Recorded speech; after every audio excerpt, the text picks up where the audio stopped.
All right, so this right here is going to be the jack storage for the GX. Basically, the floor jack is going to roll into here.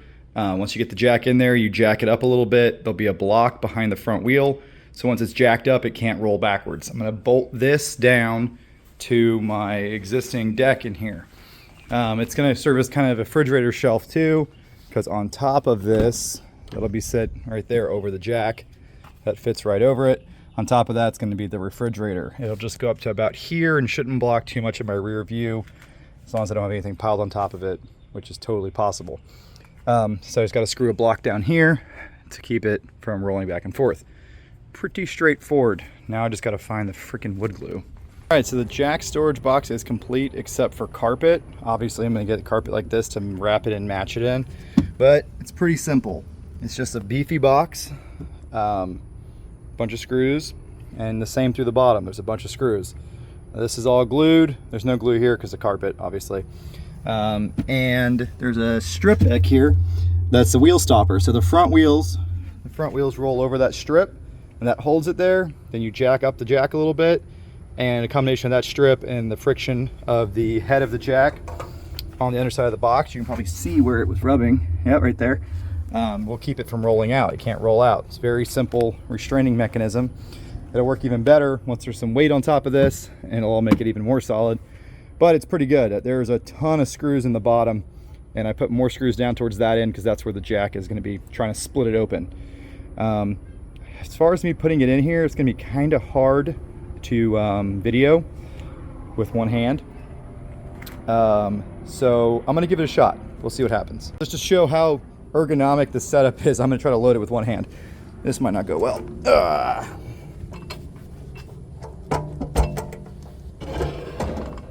Okay, and then you grab right here.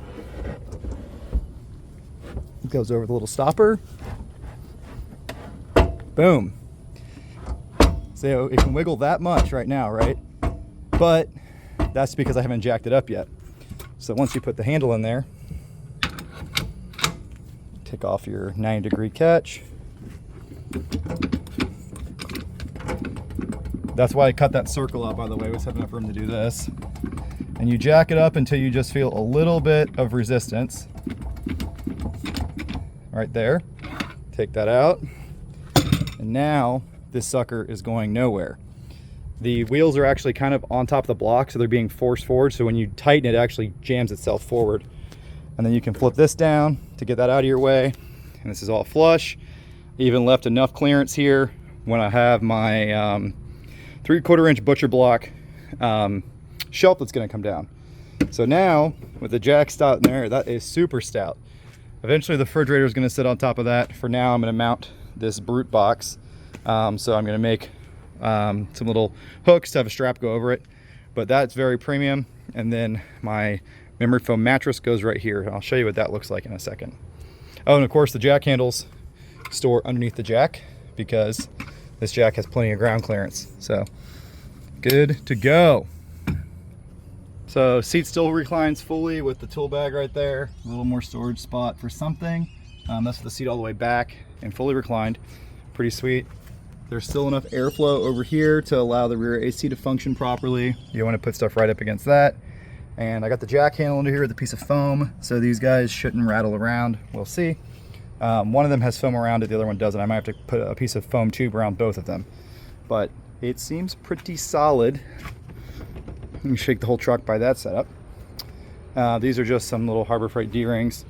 I'm gonna throw the mattress and the bedding and stuff in here so we can see how all that fits too, but I kept this pretty much in line with the seat up there. The jack has a little wiggle room side to side. I didn't want to make it too tight because it'd be hard to put in there because you are kind of close to the door. So I think it came out pretty good. All right, so here's what the mattress installed. This mattress I got is the maximum width to fit all the way up against the door here to give you the most space by your shoulders. And then I had to cut it, that's why this fits a little loose right here, to fit between the wheel well and that seat. This is about a $100 mattress on Amazon, and it's memory foam, 2 inches, 4 inches of density foam. Check out the description for a link. And I think it fits really good. I might trim this bottom one down just a little bit more because it's kind of smushed in here. But it really maximizes the sleeping area while still keeping the 40% seat and obviously having a spot for your floor jack.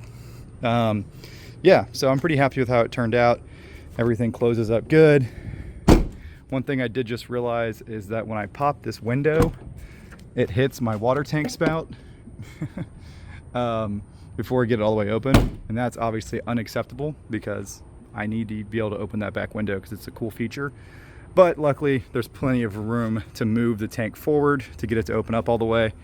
I probably will also take the tank and flip it 180 degrees because I end up getting two different styles. This is probably the best style, but I should have installed it with these threads inwards to make it not stick out as far. I kind of wanted to stick out as far because I wanted to be able to wash my hands here, but I forgot that this opens up with the window. So I'm gonna probably flip the tank 180, so I'll have the shorter one at the rear. And then if I center the tank on that middle post, it should be able to open fully.